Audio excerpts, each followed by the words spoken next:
a woman going to get a pap smear from a man doctor versus you going to a lady masseuse for a happy same exact. No, I didn't say if she just start happy ending. You know what I'm saying? I didn't say for. If she start, you supposed to stop. You supposed to stop it. See, I ain't letting y'all. These are the questions. I'm just asking the questions. I'm just I'm just here for the questions. I'm just asking. See, I'm gonna have to stop these for the male listener questions. So I made the move. I bumped her, but I played it cool. DJ dropped Beyonce. I asked her who she catered to. She said I'm single, boo. I just hope you single too. But I ain't tripping. I'm just out having a drink or two. I replied. Welcome to another Degree Single segment, and thank you for listening. I'm so excited to kick off the first segment of 2022 with another what? Historic guest. So we're going to jump right into it. I'm not going to ramble as usual. Today I have co-creator of the Blasphemy debate show. You may have seen it on YouTube. If not, after today, hopefully you will. Stand-up comedian and a host of other things that I'm going to let him tell you about himself, Travis Tehlirian. Thank you, Travis, for being my guest, and tell everyone a little bit about yourself. Thank you for having me. Travis Tehlirian. What up, though? Detroit, from Detroit, born in Detroit, moved around a lot. Went to Michigan State. Now I got the show on YouTube, Blasphemy Debate, the coldest debate show out. I also do stand up, and that's 100% everything about me. Okay, yes. Now listen, say the title of your show again, because I feel like I said blasphemous, and is that just because I'm country? No, it is blasphemous. Okay, because it ain't sound that long and drawn out. When you was like blasphemous.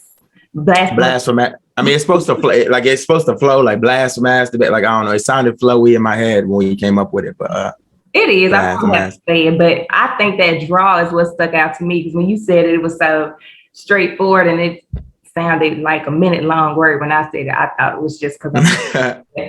Yes, thank you. I'm so excited to have you on, and I do want to point out to everybody, this is such a full circle moment.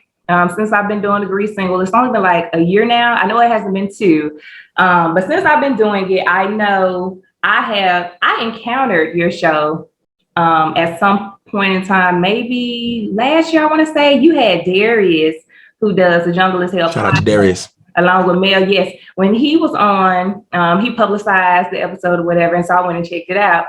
I truly thought it was hilarious. Okay. So I think I followed, I commented the whole 9, and y'all liked the comment. I think y'all said thank you or whatever. So it's always cool, like being one of those little people in the comments, and you feel like the creator acknowledged you and hearted your comment and responded back. And now to have you here on my platform, I think that's kind of dope. So that was a cool little full circle moment. When we got this together, I was like, Mama, I made it a little bit, you know?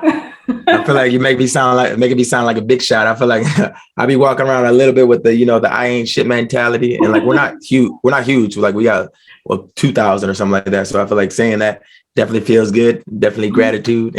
No, for sure. Like, y'all have been in the game for a minute. You definitely have a much larger following, much larger than Degree Single, but someone told me starting out, you don't count the numbers, but I just feel like that was so. It's not about the size of the boat. I mean, I'm trying to metaphor it to followers, the number of the followers. It's about I don't know. Maybe it's not the number of followers, it's the size of the impact. Something like that. Small but mighty. Exactly. But yeah, so what y'all are doing is dope. It's so amazing. I thought the layout of the show was great. The flow of the show was great. And I'm telling y'all, go look them up when you get done, because y'all promo clips are hilarious. We all be on there talking in these random clips and these random songs, and y'all faces pop up on these random people. I just feel like it is the funniest thing ever. So I truly love the vibe of y'all show. Appreciate that.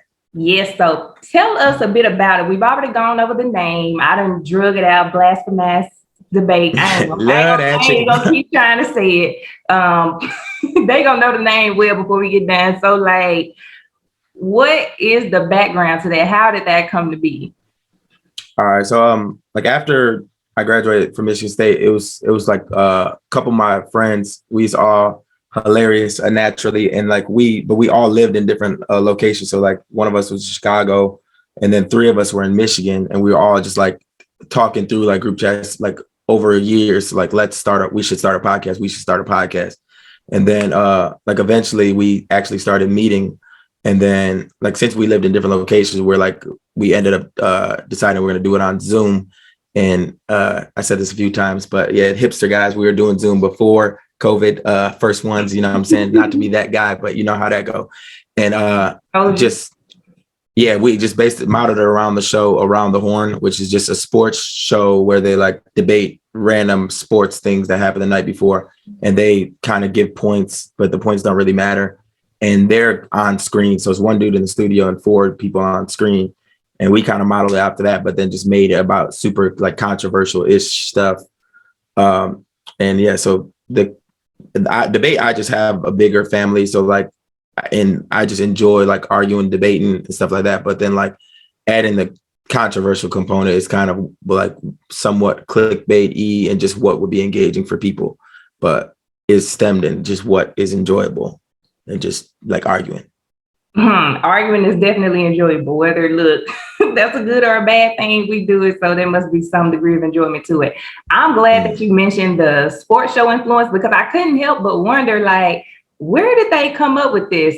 I'm not well versed on all the platforms that are out here, but I personally feel like I hadn't really seen anything like that before. But now that you mentioned, I'm sure I've been around my brothers or my dad or somebody when the show was on ESPN, so I could definitely kind of see that and understand. Because I'm like, debate style. Did you watch The Great Debaters one day? It was like, yeah, I want to be like that. Or was you on a debate team in school? So that makes that's still like an artist, you know, like if you take somebody else's idea and then you add a little thing to it, you got a cooking show, but I'm gonna do a cooking same exact thing, but we're gonna be on a hot air balloon, and now it's a brand new thing. And it would have been uniquer if you meddling COVID people didn't decide to also use that, but it would have been way more unique of what we stole. Our theft would have been a unique steal, but now it's less unique because COVID.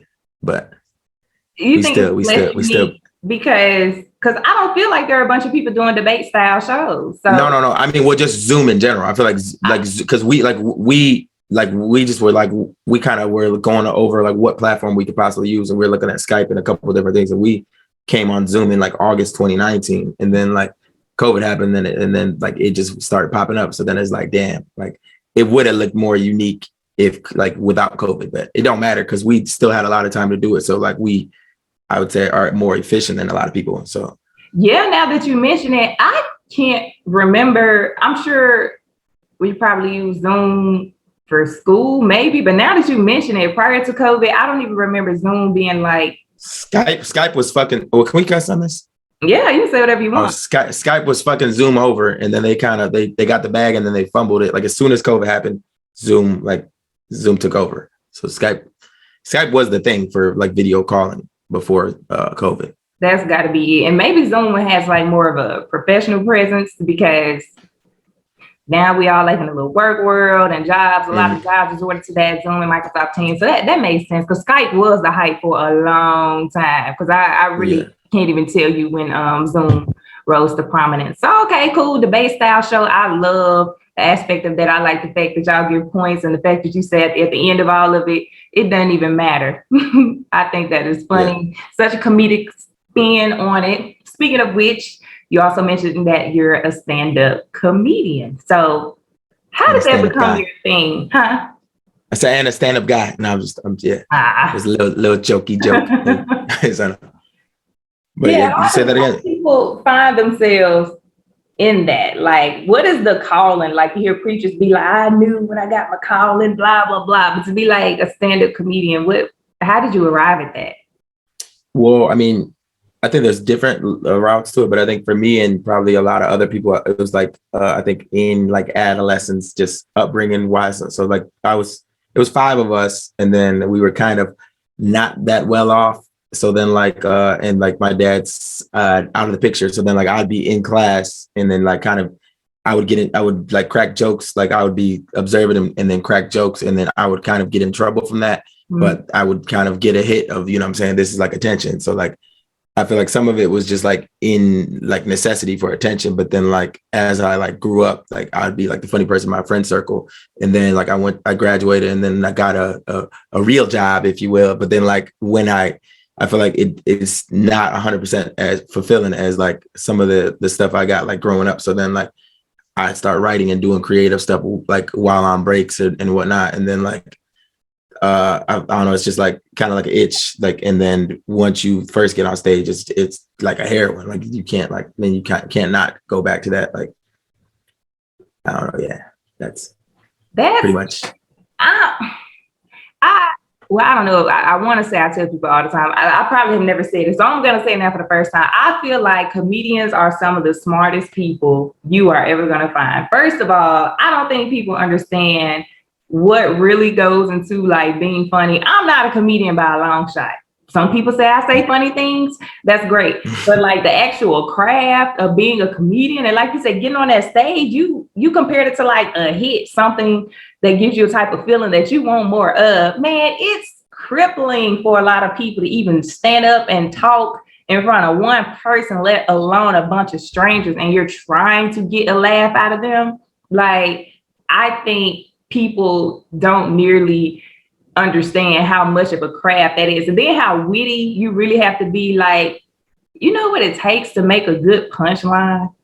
Well, of course, you know, because you're a comedian, but so many people out here trying to be funny and they say stuff and it just flop. But to actually say something to make sense and it's funny, it's crippling for us too, especially like at first, like a lot of us be like super introverts, like, and like, but then on stage we will have all that, but like to initially get up there, it's definitely crippling. It can be, and there's a lot of anxiety. It was for me, like initially, and I did I went through a class, and it took me like a year. And then I dropped out of the class, and then like I was just practicing my car, practicing how I think their audience is going to react, and then reacting to that. And that doesn't really work when you get to real on stage, but it definitely was crippling-ish, or just a lot of anxiety attached to it before even initially getting up. So I think for the comedian, like a lot of the comedians, because some comedians are just super extroverted people, but a lot of them are like introverted, and I want to get my thoughts out. But you know what I'm saying? I have to get on stage and overcome this. And yeah, so I think the crippling thing applies to us, maybe initially more so than a lot of regulars. I don't know.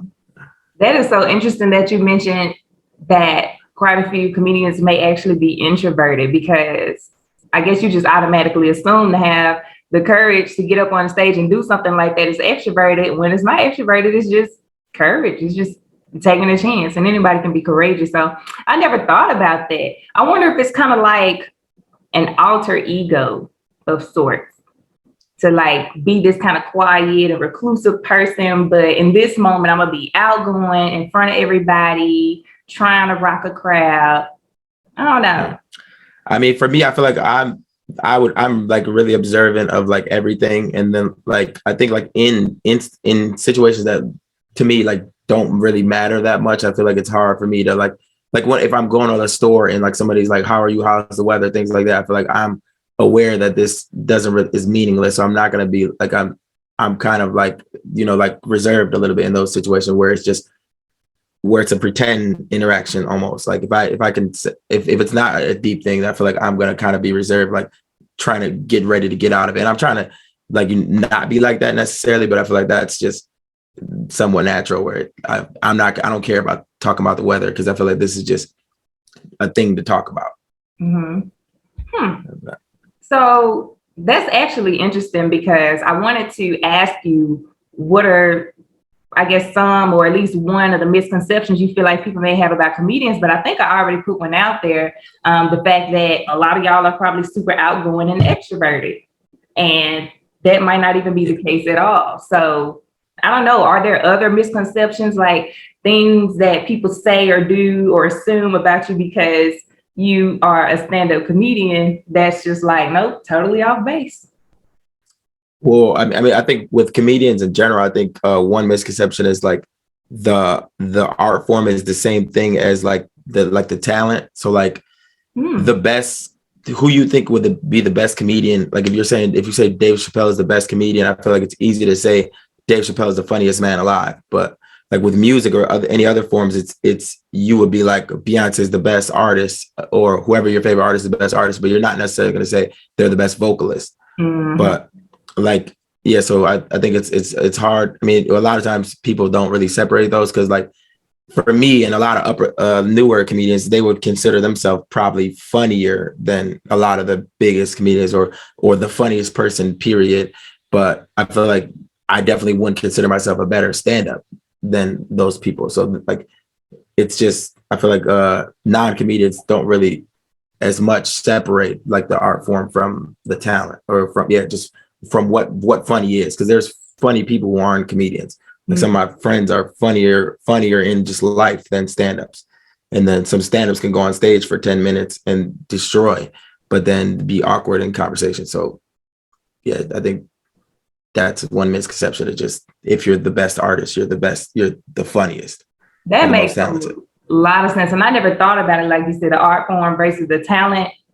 I guess you just kind of assumed it was kind of one of the same, but the music analogy definitely made a lot of sense, because a lot of, I listen to people. Church singers, in church, your cousin or something like that. Like, yes. Way better than whoever. I swear, people be on here talking about, so-and-so can sing. So I'm like, I got aunties singing at funerals better than all of them. Easily. And nobody would kind of argue that. But if I said, I think I'm funnier than X, I feel like that's like, people would be like, nigga, like, you know what I'm saying? Like, I feel like they're gonna get on your head. I feel like you funnier than Dave Chappelle. Because I feel like funny is a less respected talent, I guess, than ability to sing. So if I say I believe I'm funnier than Dave Chappelle, versus if your cousin said I've got way better voice than Beyonce, I feel like mine is easier for niggas to be like, shut the fuck up. You know what I'm saying? But like, if they're like, they'll just be like, sing to her. And then if she sings, like, all right, I guess you got something. But I guess for me, they can't just be like, be funny. Because that's, I don't know. It's kind of weird. Like, I don't know. That's something to think about. I will give it some thought. And comedians, I'm sorry if I never give you the credit that you all deserve, thinking about the art form and the talent and everything that goes into it, because I don't know, I never thought about it that deep. So I appreciate you for enlightening me and giving me something to think about. And that's why I stay in my lane. I stay right on in my lane. I'm gonna lead a stand-up comedy for the skilled people, because I ain't gonna get up there and embarrass myself. So we talked about this debate, your debate style show, and you're also a comedian. And since we've been in communication, I've been calling you a master debater, which just hearing that out loud, when I first thought it, I was like, master debater, don't ever try to merge those words. Like, I think that was intentional at the beginning, because you know how like Disney movies, they be sneaking little stuff in there. Like they'll be like I forgot who somebody stepped on it was like they blew something in the wind and it was like sex or something like that. on the Lion King, you know what I'm talking about? Like how they be sneaking in little words. I ain't never seen that, but now I gotta go see it. It's in like the movie we saw. It's in the Lion King. Like I forgot who it was. Either Simba or Nala or somebody. Like they like were like mad and they kind of like hit the ground, and then like the word blew in the wind and it spelled sex. But I feel like I just threw in the little innuendo a little bit, where it's like it kind of sounds like it, but then like I don't know. I feel like that was just like a Disney move. I was like, I don't know, because sex sells, and I don't know if subconscious sex also sells. You know what I'm saying? But now I'm saying it out loud, like it's kind of cheating myself. I feel like the Lion King creator dude would never say that. I don't know. I just know when I said it out loud for the first time, I was like, master debater, master debater. Master debate. I was like, please make sure you enunciate that word. It's not master, so it's even worse because it's mass. It's just mass debate. Oh, so well, it's even close. No, I'm not talking about the show, but in the commentary, when we kind of got linked, and I think Darius was like, you need to have these people on because like they funny and they'll be great to debate. And he was like, can't nobody debate. Like, ain't nobody debate. So I was like, you're a master debater. And when I said that, I was like, oh Lord, he's a master debater. That sounded so close to. I try. Master debater. So you're a master debater, and a comedian. I can see those two things being so exciting and so troublesome, I guess, at the same time. In like personal relationships, friendships, relationships. What is that like? And I'm gonna tell you why I thought this. Because, well, actually, I guess it leads back to the misconceptions. You would think because somebody's a comedian, they're funny. But I guess stand-up comedy funny isn't the type of funny you would be when you sit around Netflix and then chilling. It's not like you probably like practicing your material, on the person you're chilling with. But at the same time, being a debater, I wonder if a disagreement ever comes up, like, do you go like mass debate mode, or are you just kind of like just chill? So how do those two aspects of yourself that you're very outward about, how do those show up in regular situations? Would a girl be like, girl, he be debating me all the time? It's like he never know how to turn it off. Yeah, I'd say it's mostly negatively so far in the grand scheme of things. I feel like, I think the comedy and debating thing definitely merged, like just my personality, and like those are the avenues I took from there. Like I was funny, so then I like went to comedy, and then like we debate because there was a lot of us. So then we had a debate show, but I'd say it mostly manifests negatively. Like if I feel like I just don't really take things at face value in general. Like if they bring me information and basically say you should feel this way about this information, I feel like I'm automatically going to devil's advocate, not because I'm a comedian or I like to debate. Like I feel like it's just I don't like accepting information generally. And then I don't know, people say, oh, that's a Virgo, blah, blah, blah. I don't really get into horoscope stuff, but I feel like sometimes people say that is from that too. But I feel like that affects it negatively. And then like the I guess like the happy life, happy wife thing. Like I feel like I'm not, if something is, I disagree with it, like at the pit of my soul, you know what I'm saying? I feel like it's hard for me to just accept it. Mm-hmm. It's very hard for me to accept it. Like, and I'll go like, no, but blah, blah, blah, blah, blah. And like, even if you're mad, I feel like your madness it's hard for me to turn off my logic. And I'm definitely working on that, but I feel like that's how thus far it's impacted. And I mean, that's positive because I feel like, you know what I'm saying, I could make light of things that isn't as like pointed, like where my response would be harmful. So I feel like just observing, and I feel like just good observation skills and being a comedian leads to funniness, you know what I'm saying? Mm-hmm. Or just watching movies and like pointing out little things. I feel like, I don't know, little nuance, small things, or just anything in life. I feel like because I was making it seem kind of 100% bad, but I feel like I'm not horrible, you know. But yeah, all that stuff. Yeah.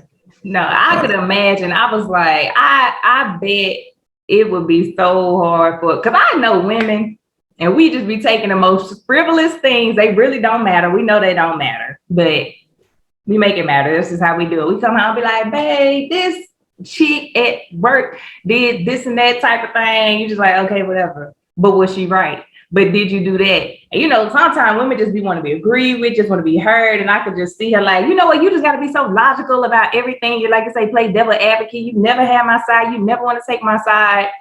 However, in the grand scheme of things, I guess you would appreciate a man who gives you truth and don't have you out here just wallowing in nonsense and being crazy and looking crazy just for the sake of saying like, I'm a woman, that's how I am. So I can appreciate that, but that's probably just my attitude because I'm a pretty cut and dry person. Yeah. And so I probably think about things differently than my female counterparts because a lot of my friends as women, people believe we are largely led by our emotions. A lot of people would say that's true. I personally,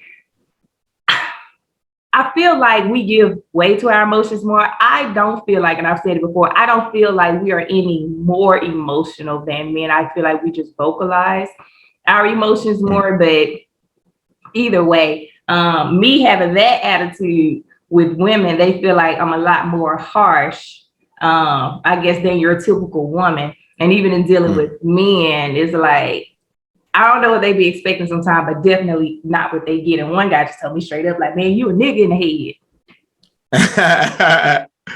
Hell no. That's what I heard out his mouth with my own ears.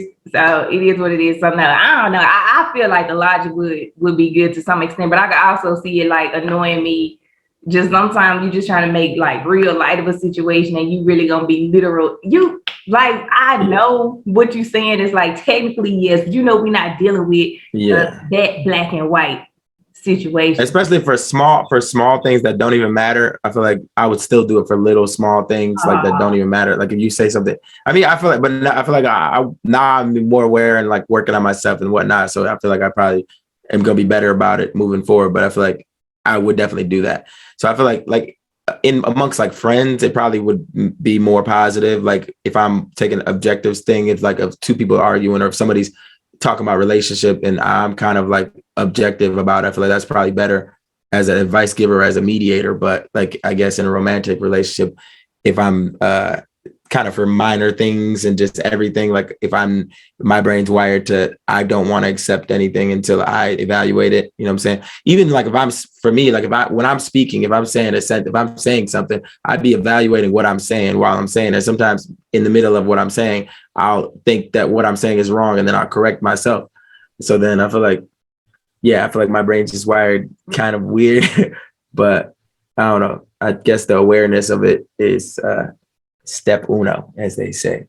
Oh yeah, like the awareness of it is a start, and you might realize it may not necessarily need to be anything that needs to change, but if you're aware, like I say, just maybe not now. I personally, like I say, admire that kind of thinking. So I guess you just got to find your tribe. I'm a big advocate of that. I ain't worried about changing for nobody. What you're doing is not necessarily destructive. It just annoy people. There's somebody out there that like it. So find your tribe.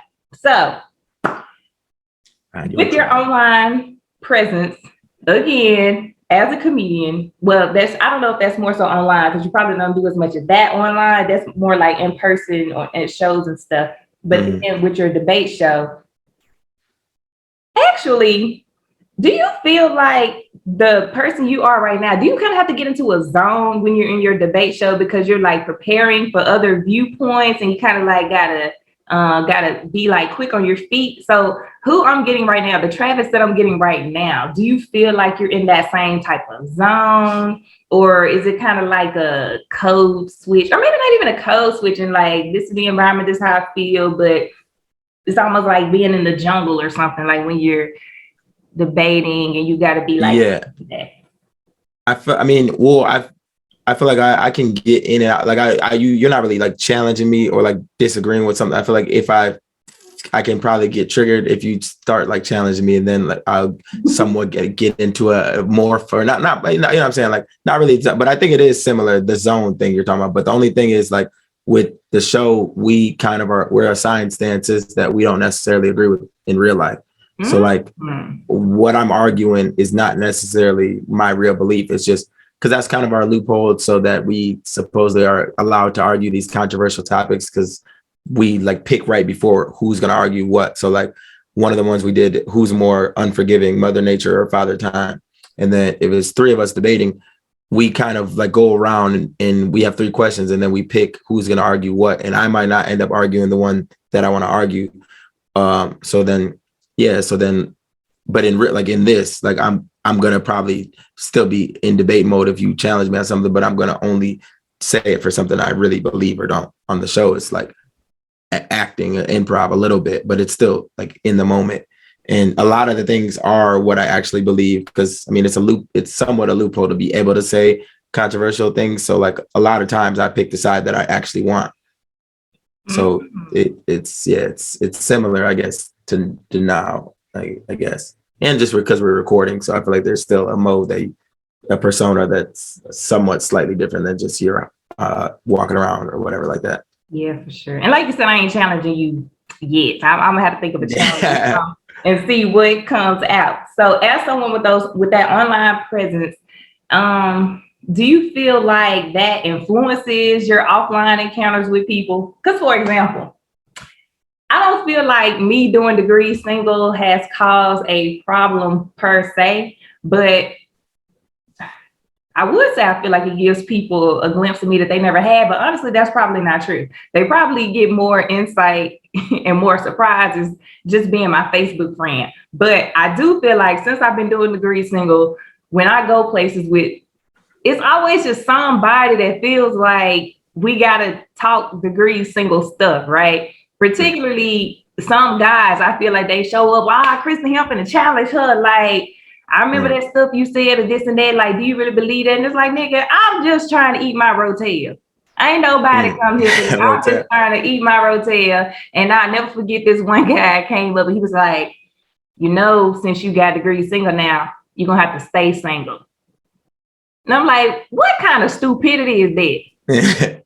Yeah, that's why would I do that? Well, what even make you think that even makes sense? So because I have a platform called Degree Single, I can't never get no man now.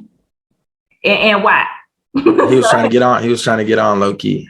I don't know what he was trying to do, but it did not work. He got on at my head. So have you ever experienced any of that stuff? People that be like, oh, he must want to debate, or let's debate about this or that since you here. It's like, I'm just trying to do that. Well, I mean, I feel like for me in regular life, I feel like I would kind of engage in that in general. But I think, like you said, like I would definitely like that. Like now I feel like it changed me to where I'm talking about it more. At the beginning, like I kind of wanted to perfect it before we like even put it out, and I wasn't talking about it as much. But now, like if I'm interacting with people, I'm for whatever amount of time, I'm eventually going to bring it up. So if we're anywhere, if we're at a funeral and they bring it up, I'm gonna be all, you know what I'm saying? Like, what up, nigga? Like, yeah, you saw that one? Oh, hell yeah. You know what I'm saying? So now I'm definitely trying to be more grateful. I mean, like I saw the last one. That shit was funny as hell, bro. No, yeah, I know. Not for real. I mean, I don't know. I am not for real about the funeral, but just like if somebody brings it up, I feel like I'm trying to be more like grateful of just people like actually watching my stuff, and you know what I'm saying? Like, so like I believe in it more and more. So like, it's just any conversation you want to have about it, I'm down for it. But yeah, I don't think it changed me in like I'm bringing that quote unquote persona to real life where now I want to debate more. But I think the only aspect, I guess, is talking about it more. And I'm hype about it if they talk about it first to me. Oh yeah, that's definitely a good feeling, because I have gotten people that be like, hey, that's Chris, she do Degree Single. Whereas I was just Kristen to some people, and I was like, Kristen, she do Degree Single, like check it out, blah, blah, blah. That's something that follows me, which I'm grateful because, that's my thing. And I want people to know about it, and I want them to love it. But I do have the moments where it's like, child, I ain't here to show up for that. But I usually only get that from men. So I don't know if it's like what the challenge is with that, because I don't typically have women coming up, and just wanting to haggle with me like that. So I don't know if it's like a man thing if they really want to pick. Oh, they'll come up to you and argue from like seeing that what point you made on your show. They'll argue with specific. Oh, okay. Yeah. That's just they like, it's an easy conversation in. I feel like if I saw your stuff and then I disagree with your stuff, it's an easy thing to trigger in your brain. Like I disagree with this, and then now you're gonna be trying to explain why you're right, and now they have an in. But the girls don't need an in, so they'll be more genuine in what they want to talk about. So, I don't know. Because girls talking to girls, that's where most of the whole like material come from. Because for us, this just life. But for the guys, I'd be like, how about you just listen? You wouldn't have so much to challenge me on. Listen, but you done showed up and you still trying to argue. So I don't know. I was curious to know what that looks like offline, and I'm curious to know what it's gonna look like as like your platform gets even bigger and people are stopping you in the streets and stuff like that. Yeah, I mean that I feel like because it's kind of like like you want it to grow and you want to get recognition, but then I feel like for me at least, I guess like saying like being an introvert and whatnot, I feel like once you start getting a little recognition, I feel like at least initially it was easy for me to be like, when somebody says something, it's easy for me to be like, say a negative thing, kind of like to not, like basically bring myself back down. You know what I mean? Like if somebody's like, this was dope, you know what I'm saying? Like, how you did this. Like, then I'd be like, no, I wish we could have something or something like I ain't shit mentality. But now, I mean, I'm trying to get away from that and like just accepting everything basically, because like as we grow and wherever I want this to go, I feel like if there's gonna be more and more of that, you know what I'm saying, then I'm gonna have to accept it and whatnot. So yeah, definitely trying to work on that and learn how to embrace it, especially like it's true. So it's like, yeah, because you got that got it out the mud mentality. I ain't shit, you know what I'm saying? My dad used to kick me in the face when I was a baby. So Oh my God. I'm making stories up. Wait, They used to what? feed us. They used to feed us rocks, and so, I don't know. You get it out the mud. You got it out the ditch. He got out the Right. got out the barbed wires. Jesus. And you know what's so crazy when you talked about like when we talked about like how big. So have you ever thought about like how big do you want your platform to get? Because I've thought about that as I'm sitting on the shade room and you watch cancel culture play out in front of us every day. Mm. Do you think you'd want to be that big to where people are that invested to where like you want to shade room that day, and not because of what you did, like, or what you talked about, the work that you want people to focus on? Because I was on the shade room today and I saw this other podcast host was getting blasted for being like, I think like anti-Black women or something. But of course, he's going to get just more attention, good and bad, simply for being on the shade room. And it's problematic attention in a sense right now because the women are going to be all rah-rah. But guys that feel him and support him, and people just in general that feel him and support him, he's going to like grow and he's going to benefit from that. But right now, that negativity is overshadowing a platform that he certainly wanted to grow for the reasons that he probably wanted people to know about it, because he feels like he's putting out good information. But right now, everybody's going to run to it because of negativity. And I know people say that comes with it, but I don't know. Would you really want to be at that level, you think? Yes. I mean, well, not necessarily just for Blasphemous Debate. Like I started off doing stand-up first, and then like my homies hit me up and they said, let's do a podcast. So I was like, let's do this.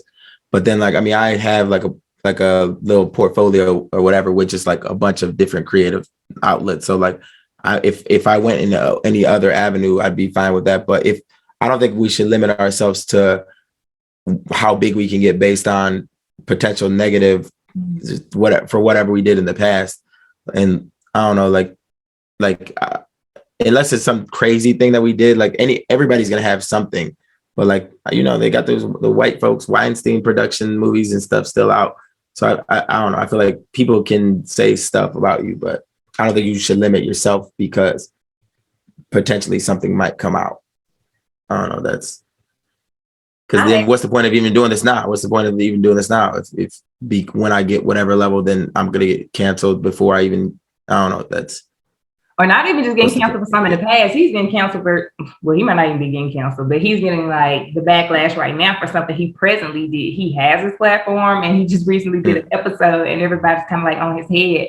And I'm like, dang, like I just look at how people be in like celebrities' business, like every aspect of their business. They can't go for a walk, they can't get a faux, like everything they do, it's just like it's like under a microscope. And I'm like, do I want to get that big? Like, yes, I would love for the Grease single to be successful, but how successful? But I'm personally of the mindset, you got to prep for that.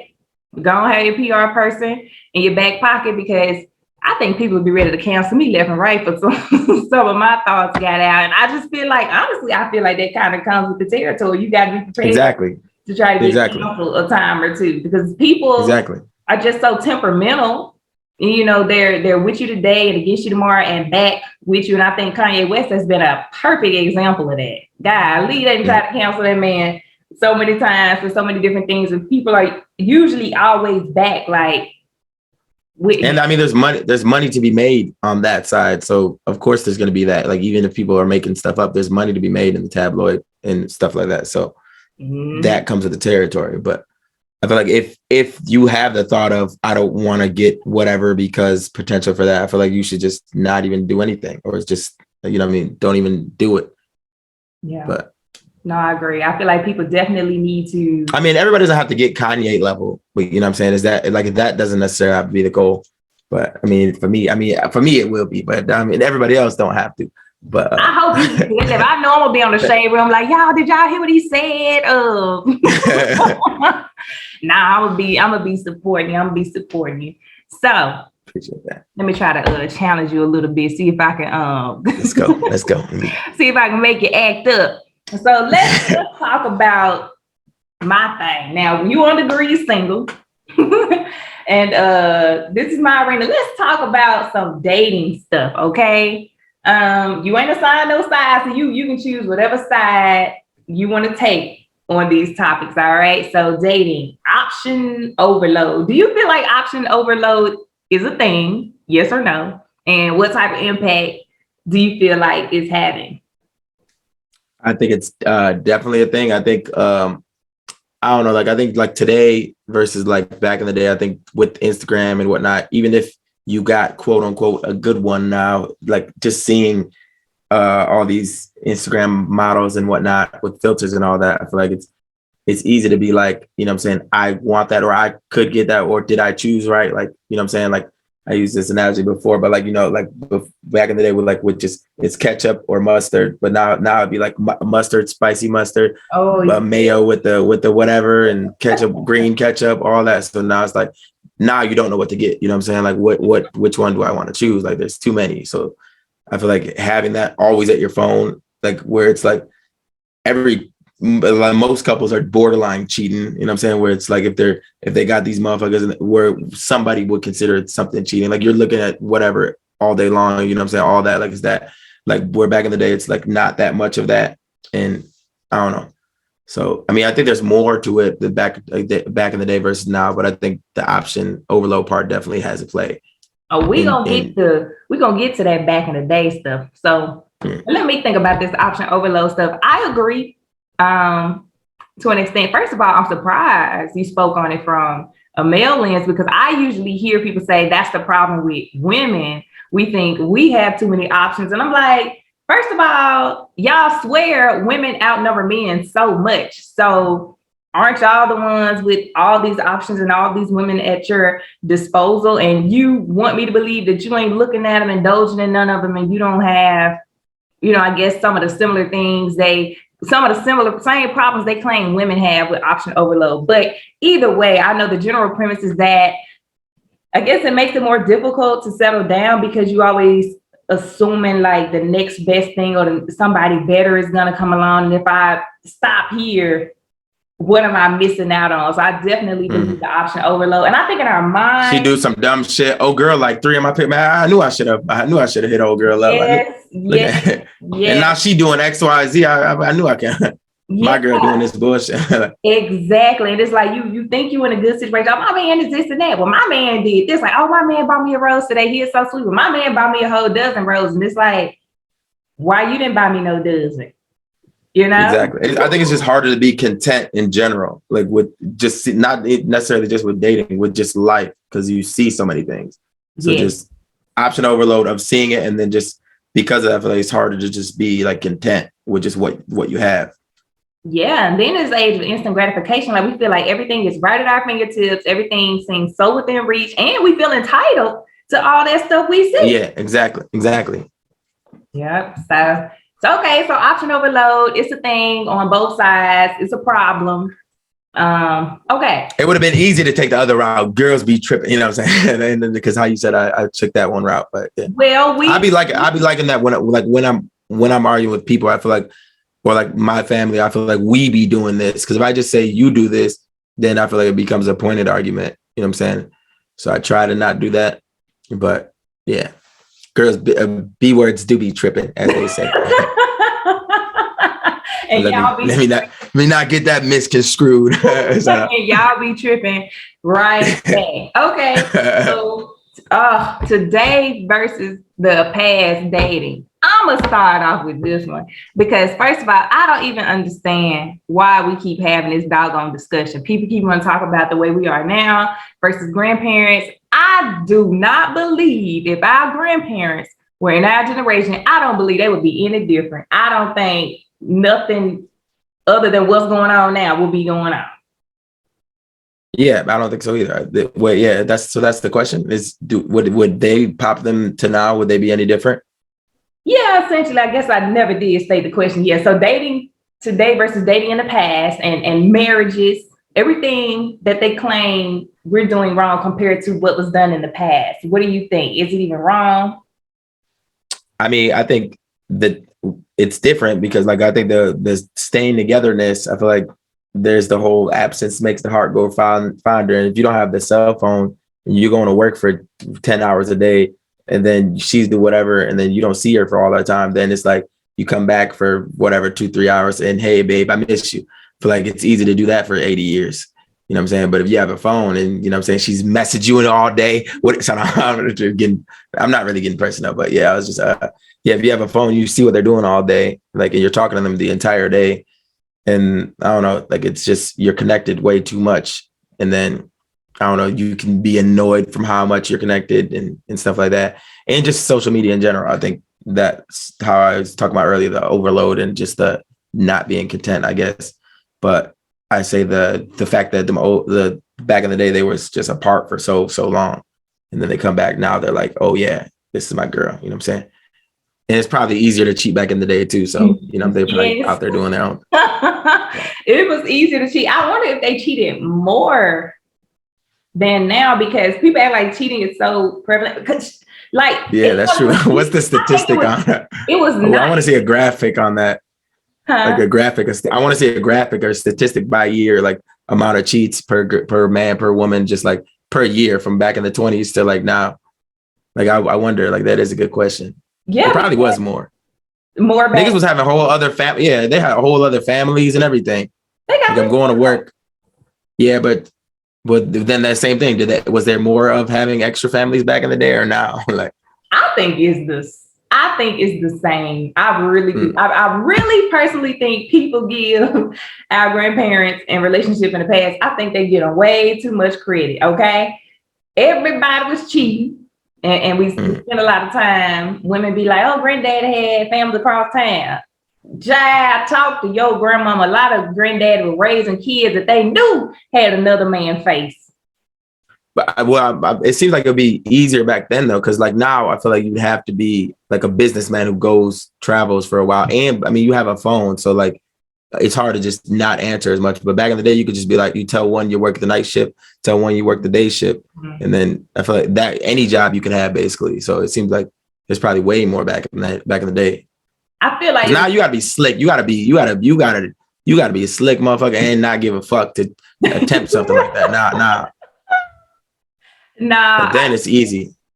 Yeah, you're right. If it wasn't going on any more back then, I definitely feel like it was easier to get away with back. Yeah, true.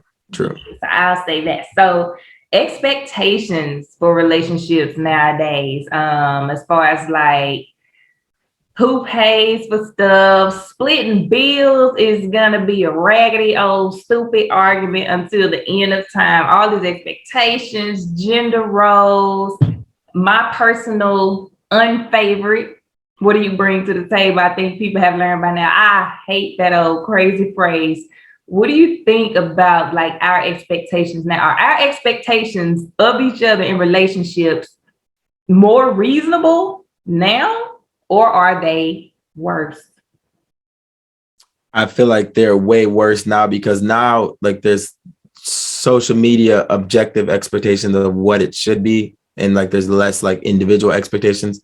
For me, like I'm 100% down with the Dutching, and I'm 100% down with if I'm living here, you got to pay some of the rent, or you pay some of the whatever light bill. But like when I bring that up to my sister, she like makes a little more than me and whatnot. She like it'd be like getting stuff bought for her sometimes, so she'll like be talking shit to me like, what you don't pay all the rent, you didn't give her diamonds for whatever, you don't buy all this food. So I feel like it's like a lot of like the highest what is it, what do they call the Kevin Samuels, the top value level high value person, or like the high value expectation for a high value relationship or whatever the most or traditional relationship, like it should be this, but it's just social media like kind of cultivates it to just all the things and then all the things on the other side, and then if you don't agree with one of them then they nitpick that. But for me, it's like you have individual expectations. You fuck with somebody who has similar individual expectations. But I feel like it's not that. It just be, let's come up with the objective expectations of what it should be for everybody, which is stupid. Yes, that is so stupid. And I ain't even gonna argue with it. I totally agree with that. Now I indulge in it. all day online. What, getting flued out? Oh, But look, I can't speak on that because I ain't going nowhere. I believe in stranger danger, so I gotta know you for a minute if I'm flying anywhere to see you. But I know a lot of women. I listen, just even woman to woman. I listen to other women's expectations, and I'm just like, I guess to me. I guess it comes down to what do these things tell you? Like, what are you getting out of that? Because I always tell people, I deal with expectations. It's not often on there saying, my man got to do this, he got to do this, he got to do this. Now, people know I like men who cook. I do like men who can cook. If he can cook, I ain't going to just like do away with him entirely because I'm not going to discard a perfectly good man if I feel like he's the one, but he cannot cook. But yeah, everybody kind of got their thing that they go for. And if he posted, but that's a learnable thing. That's a learnable thing. But you want things that they have a thing. They have this much, whatever, like that, or they give you this much or something like that. Like that's different. Yeah, cooking's an easy one.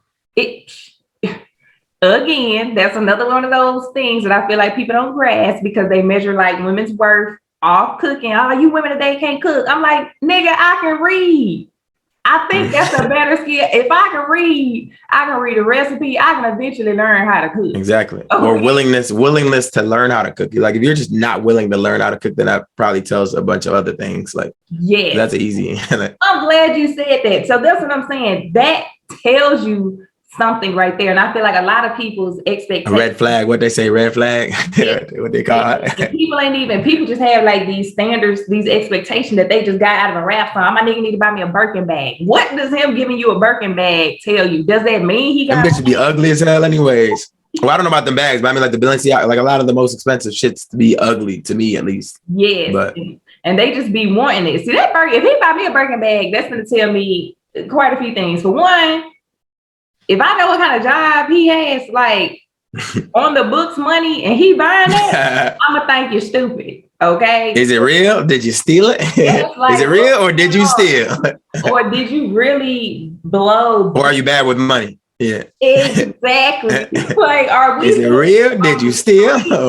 Yeah. And if I marry you, are we gonna be on the streets because you're an impulsive buyer? And I can just expect you to go out and do something foolish with our money off an impulse, and then turn around and claim you did it for me. And now we got to argue because you feeling offended. Talking about you ungrateful. I did all this for you. Nigga, you made them bad decisions for yourself. Okay. Because A Boogie told you to. A Boogie, whoever be rapping about that, told you to do it. I ain't never asked you for nothing like this. You ain't never seen me carry no bag that expensive. So they let me know you don't pay attention. You don't even know what I value. And you don't want to splurge on something like this. I gotta go. We gotta pull from something somewhere. You finna throw our finances off, and you finna turn around and act like I'm the culprit here because I don't appreciate this foolishness that you did. To me, those types of things tell me a lot about a person. I always tell people, deal with people's attitudes. But I don't feel like our counterparts are doing their due diligence to get past some of these like superficial things to really like understand the person. They're just getting bought. Well, I mean, you kind of go ahead. I was like, or fed, because some people be like, when I hear a lot of guys like, you women can't cook. I did this and that with a girl because she can cook. Oh, so you cheated for food. You will cheat for food, will date for food. You think it's about a gender role. Is you so hungry? You will date anybody that can cook. That's all I. Hey, some cooking be. Some and they got the little what you call the little arm, the little extra arm. Yeah.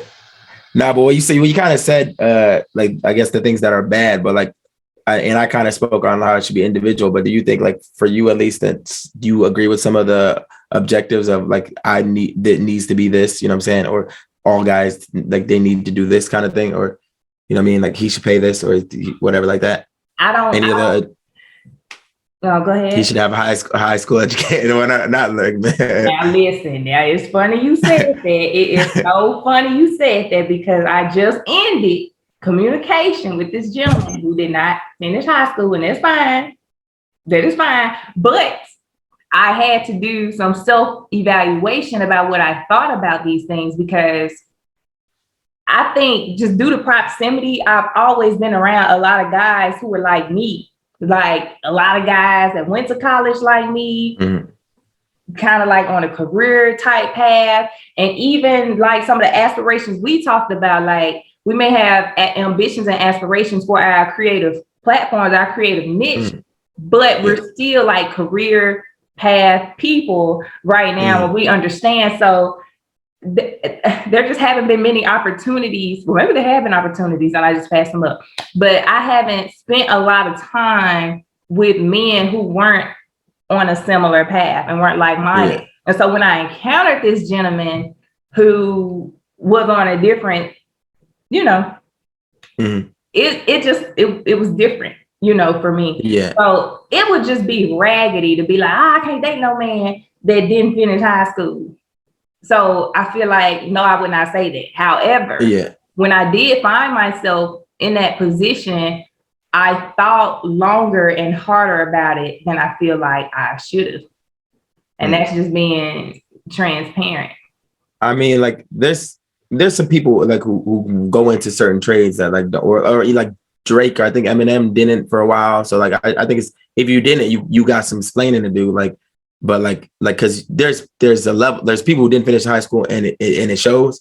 And then like, there's people who went on to do stuff. So it's like, I feel like an easy, quick conversation, you would be able to determine that, like after they said they didn't finish high school, and then listen to them talk like, oh, you one of those didn't finish high school niggas.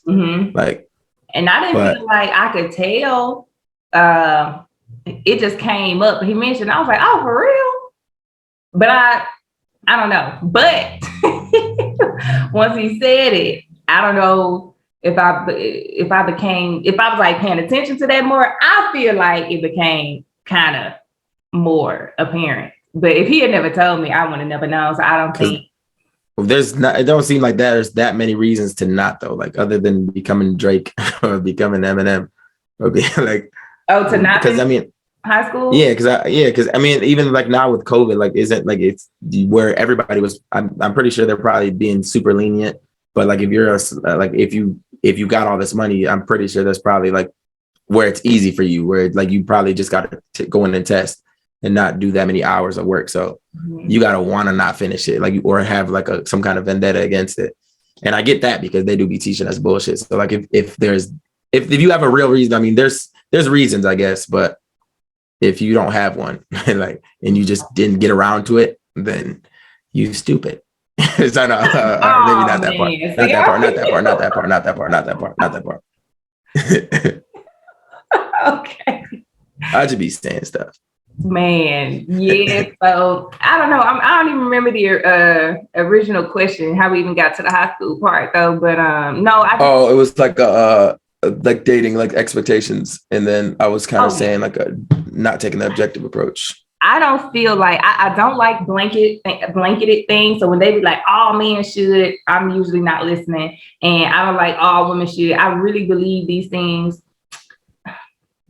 I guess. What about chivalry stuff, like where you put the little thing on the puddle, or like I gotta sleep on this side, or I gotta walk on the side of the street where if a car crashes, it kills me first? Why I gotta die first? I feel like those are things that are kind of learned, because it wasn't until I got in grad school, in college and grad school, when I was walking with guys who would pull me. This one guy, he would always like, why are you always walking on the outside of the road? I'm like, nigga, I'm just walking. I'm used to walking, and I'm used to walking alone most of the time. So it's like, I'm not trying to walk on the outside of the road to not be in my position or place. I'm just the kind of person that like, I just do stuff. I'm usually, I don't want to say by myself. I'm usually with people, but I'm very much so a very extroverted loner. I have no problem being alone. I have no problem going places, doing things alone. So I definitely just do a lot of things with myself in mind. I'm not doing it thinking about my proximity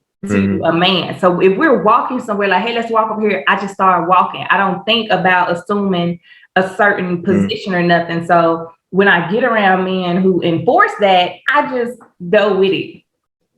Although I feel like, is that so? Is the reason so you don't get splashed, or so you don't get kidnapped, or so a car don't drive up and murder you? Like what's the reason for that? The guys, what they say? Yeah, What is it actually the reason? Combination of all of that. If it's splash, I guess it'll hit them first. But I feel like, bruh, if a car jumped the curb, like we ain't that far. I don't feel like the car just gonna take you out and not me. I just feel like we both SOL.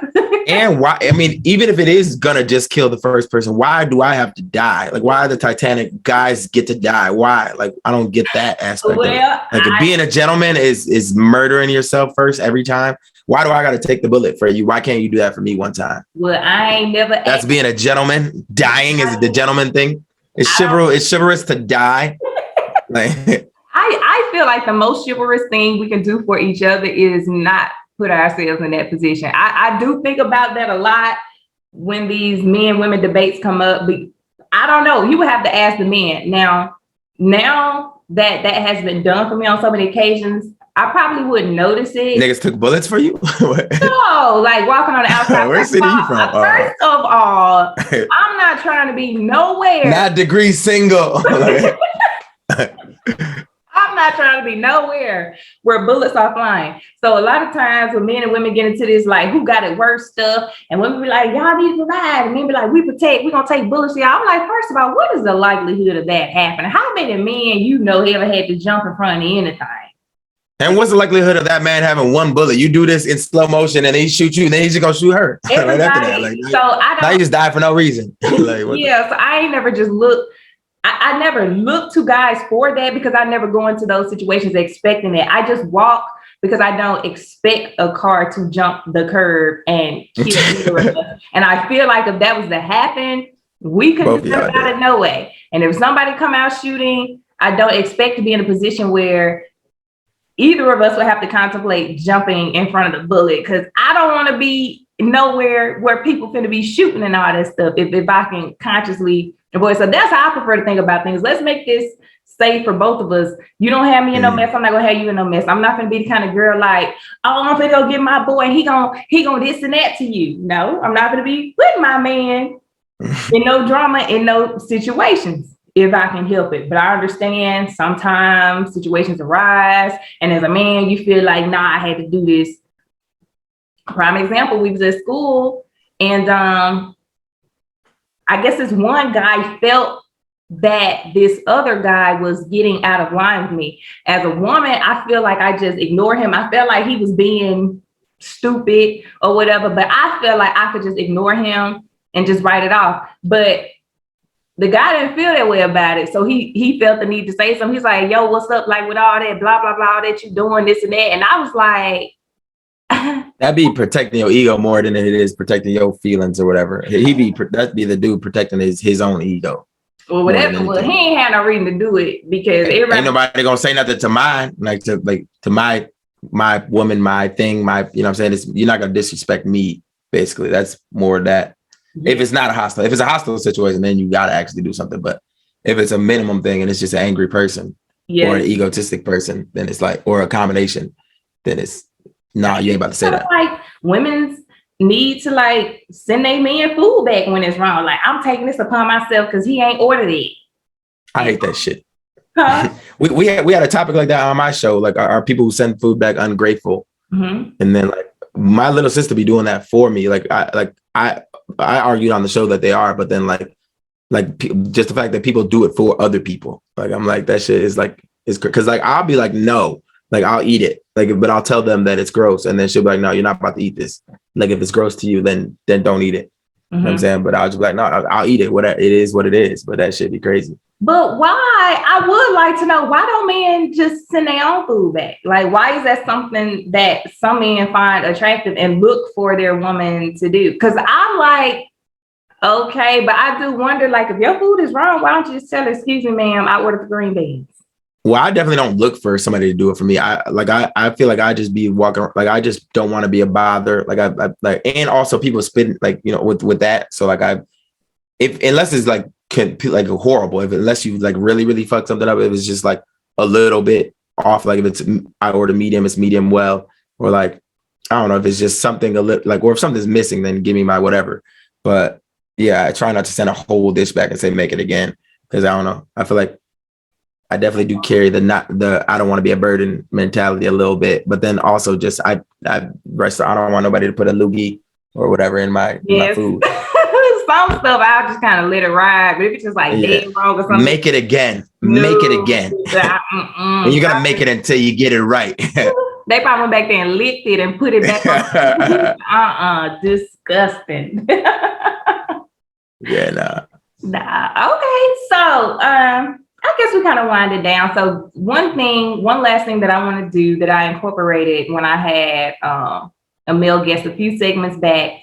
We was nearing the end, and he decided he wanted to ask me a question for the male listener. So I guess he kind of flipped the script on me and decided to interview me or grill me a bit. So I was like, I actually kind of like that, and I want to keep it as a segment in the segment for the male listener. So whenever I have a male guest, I give you a chance to present a question or a topic for the male listeners of sort. Since you got a woman here, you can kind of pick my brain about things or just something. So is there a question you would like for me to answer or a topic you'd like for me to consider and I guess offer something for the male listeners?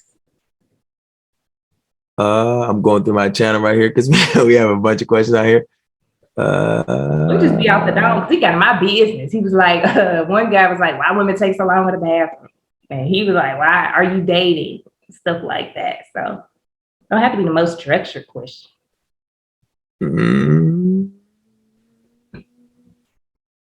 That caught me off guard. Is it cheating if a girl goes to a male gynecologist? Is that cheating? That was one of our questions. It's kind of an off the wall question. And I love it. Is it cheating? No. Now, what are her intent? Why not? Does she need attention? Does she? It's kind of hard to prove that she's going there for something other than her own health and well-being. I think that's kind of one of those loopholes. I think we all have like loopholes and double standards that kind of like work for our gender. And I feel like that's one thing for women. Like men not. Well, if she going to a male doctor, clearly he has a thorough understanding. But I think the average man is not going to be able to argue with a woman if she says she had something going on with her body to the extent where she needed to go see a doctor. But aren't there regular checkups? So it's a regular dude that's just up in there, like on the regular, right? We're talking about a gynecologist, right? Yeah. Or is that the same thing for like what is it? Pap smear? Like, isn't that regular? Yeah. So then, I mean, even though if you're getting, it's your intentions are good, I feel like you got to ask yourself, what is my man's intention? Why do you go to school for that? Like to just be looking at vaginas all day? Like, it's like, I don't know how an interaction, like what would he be saying to you? You know what I'm saying? I feel like, because in my mind, I feel like it's just a gross dude like that. This was trying to loophole his way in. You know what I'm saying? So I get you, it's a necessity for you, but I feel like, what's he doing? What's he thinking? Or what's he saying? I feel like, I don't know. Well, I don't trust him as far as I can throw him. And for those reasons, it's cheating. He went through all them years of school and residency and student loan debt and all that stuff just for the chance to look at, he earned it. Okay, because that's a lot of work. It was his loophole because he wasn't getting that in school. So he's like, and the excuse would be like, I want to deliver life. But you ain't delivering life. Most of the time, you just like, all right, put him up. All right. Well, he earned it. This is going to be a little cold. He earned it because I don't know too many men for to put themselves through that much school and that much debt just to see a little bit. But the question was, is it cheating? Is it cheating for the woman? I don't believe it is. Even if she goes there, it's really going to be based on her intentions, which essentially, like I said, you cannot prove. She can be like, I was cramping, I was spotting, I was having this and that going on that you really can't prove like her intentions for going, and she can deny it to the end of time. Now she's just going back to back and just running the insurance up. Yeah, at some point you have reason to question that. But if she's going maybe once or twice a year, like not out of the ordinary, now in her mind, if she knows she's going and she plans on enjoying it a little more than she should because this doctor is dead, that's messed up. But I don't think it's cheating. So like, what if you go, like if the dude goes to the massage place and then he didn't know, but then they just start happy ending him and that wasn't his intention, but they happy ended him. Now, is that cheating? That's the same thing. No, it's not. Why not? Because you said, because his intentions are,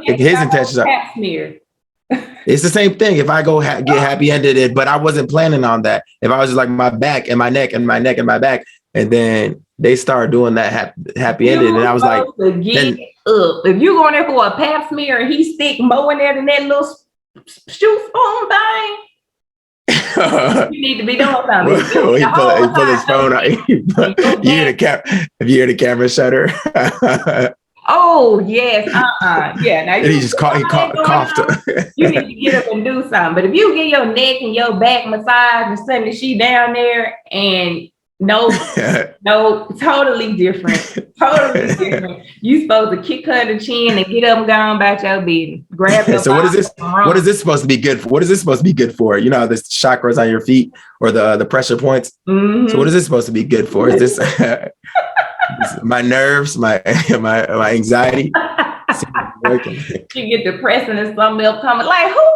Absolutely. Can't wait to not tell my wife about this one. Nah, that's straight up cheating. If she's supposed to be working. That's what I'm saying about the other thing. That's what I'm saying. The doctor is not like in and out. He doing a real thing. Now, could that be a easy? First of all, that's porn stuff, okay? Like ain't nobody in real life. Them doctors ain't even staying in there long enough to be doing all that. Like you have to really come in and get to it. And half the time, if he gets a kick out of it, though. If he gets a kick out of it, though. If he gets a kick out of it, she might not know that though. But if she know he get a kick out of it, if she's making it, and she's playing into it, she's wrong. But no, a woman going to get a pap smear from a man doctor versus you going to a lady masseuse for a happy same exact.